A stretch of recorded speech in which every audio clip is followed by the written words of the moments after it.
अंतर्यामी ब्राह्मण का जो प्रकरण आया, उस प्रकरण में वेद भगवान कहते हैं कि यो अंतरतो आत्मानं यमयति यम आत्मा न वेद यस्यात्मा शरीरम। ये आत्मा उस परमात्मा का शरीर है और वो परमात्मा शारीर है। तो ये सब सारे संबंध जीव के भगवान से हैं। और इसके अतिरिक्त और भी संसार में जितने संबंध हैं, उन संबंधों को भी आप भगवान में अनुभव कर सकते हो। आप भगवान को अपना मित्र बना लो। रामायण में भगवान ने विभीषण शरणागति के प्रसंग में वानरों के बीच में घोषणा की राम जी ने कि मित्र भाव से जो मुझको भजता है मैं उसका कभी त्याग नहीं करता। मित्र भावेन संप्राप्तम न त्यजेयम कथंचन दोषो यद्यपि तस्य स्यात् सताम एतदगर हितम। मित्र भाव से अगर कोई मुझको भजे तो मैं उसका कभी त्याग नहीं करता। बोले महाराज वो पापी हो तो? भगवान कहते अरे पापी हो चाहे महापापी हो, अगर मेरा मित्र है, मुझे अपना मित्र मानता है, तो मैं अपने मित्र में कभी दोष नहीं देखता हूं। इतनी उदारता भगवान रघुनाथ जी। भगवान श्री रघुनाथ जी कहते हैं मित्र भावेन संप्राप्तम न त्यजेयम कथंचन। किसी भी स्थिति में मैं उसका त्याग नहीं करता हूं। क्यों? बोले मेरा दोस्त है, मेरा मित्र है। दोषो यद्यपि तस्य स्यात्, भले उसके अंदर दोष हो। बोले सताम एतदगर हितम। सज्जन पुरुष कभी मित्र का त्याग नहीं करते। तो यह भी संबंध है। गुरु शिष्य संबंध भी है। भगवान जगत गुरु हैं। कृष्णम वंदे जगत गुरुम जगत गुरुम च शाश्वतम तुरीयमेव केवलम। भगवान जगत गुरु हैं, हम उनके शिष्य हैं। और अगर ये संबंध भी स्वीकार नहीं है आपको, तो भगवान कहते हैं कोई बात नहीं, तुम ही मेरे गुरु बन जाओ, मैं तुम्हारा चेला बनने को तैयार हूं। तुम अगर मुझे अपना बाप नहीं मान सकते तो भगवान कहते तू ही मेरा बाप बन जा, मुझे अपना बेटा बना ले, मैं स्वीकार कर लूंगा। भगवान को अपना पुत्र मान लो, भगवान को अपना शिष्य मान लो।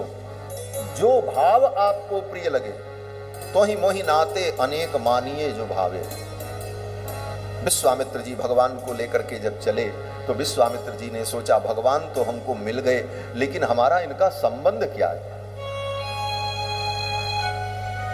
विश्वामित्र जी विचार करने लगे, इनको मैं अपना बेटा बना लूं।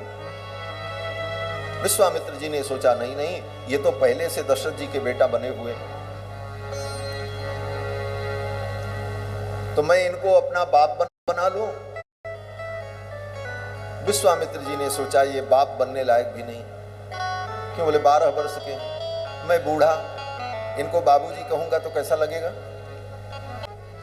विश्वामित्र जी ने सोचा मैं इनको अपना गुरु बना लूं। विश्वामित्र जी ने सोचा नहीं नहीं, ये भी संबंध ठीक नहीं। बोले क्यों? बोले ये 12 वर्ष के, मैं हजारों वर्ष का वृद्ध, इनको मैं गुरु बनाऊं। और तो और ये क्षत्रिय कुल में उत्पन्न है और मैं ब्रह्मर्षि हूं, तो ये तो मेरे गुरु भी नहीं हो सकते। तब विश्वामित्र जी ने सोचा एक संबंध बढ़िया है, मैं इनका गुरु बन जाऊं, इनको अपना चेला बना लूं। ये संबंध हो जाए तो बढ़िया रहेगा। और आप लोग तो जानते ही हो, ये महात्मा लोग चेला बनाने में कितने आगे होते हैं महाराज। कोई बढ़िया आदमी मिल जाए तुरंत चेला बनाओ, काम आएगा। और सच पूछो तो संसार के जितने चेले हैं वो झमेले हैं। एक राम जी जैसा चेला मिल जाए, राम जी कोई चेला बना लो महाराज, जीवन तर जाएगा, जीवन धन्य हो जाएगा। दुनिया के चेले तो तुमको परेशान करके रख देंगे महाराज। ये तो कलयुग है महाराज, कलयुग में चेला गुरु को ही गोली मार देता है, ऐसी स्थिति हो गई। लेकिन ये राम जी, विश्वामित्र जी ने सोचा मैं इनको अपना शिष्य बना दूं। और दूसरी बात, विश्वामित्र जी ने कहा राम, मैं अभी तुमको मंत्र देना चाहता हूं। अरे इतनी क्या जल्दी थी, आश्रम पहुंच जाते, वहां जाकर के मंत्र दे देते। लेकिन विश्वामित्र जी ने सोचा नहीं, भगवान से जितना जल्दी हमारा संबंध जुड़ जाए, भगवान से संबंध जोड़ने में विलंब मत करो। क्यों? बोले जीवन का कोई ठिकाना नहीं है। काल करे सो आज कर, आज करे सो अब, पल में परलय होएगी बहुरी करोगे कब। इसलिए भगवान से हमारा संबंध जुड़े, इसमें विलंब नहीं करना चाहिए, जितना जल्दी हो सके। विश्वामित्र जी ने सोचा अब यहीं इनको मैं अपना शिष्य बना लूं, ये मेरे शिष्य बन जाए, मैं इनका गुरु बन जाऊं, हमारा इनका संबंध दृढ़ हो जाए। और वहीं सरयू के तट पर बैठ गए और विश्वामित्र जी ने कहा राम जाओ, जा करके सरयू जल में आचमन करके प्रोक्षण करके जल्दी से आओ। गृहाण वत्स सलिलम मा भूत कालस्य पर्ययः। हे राम विलंब मत करो, आचमन करके आओ। मंत्र ग्रामम गृहाण त्वं बलाम अतिबलाम तथा।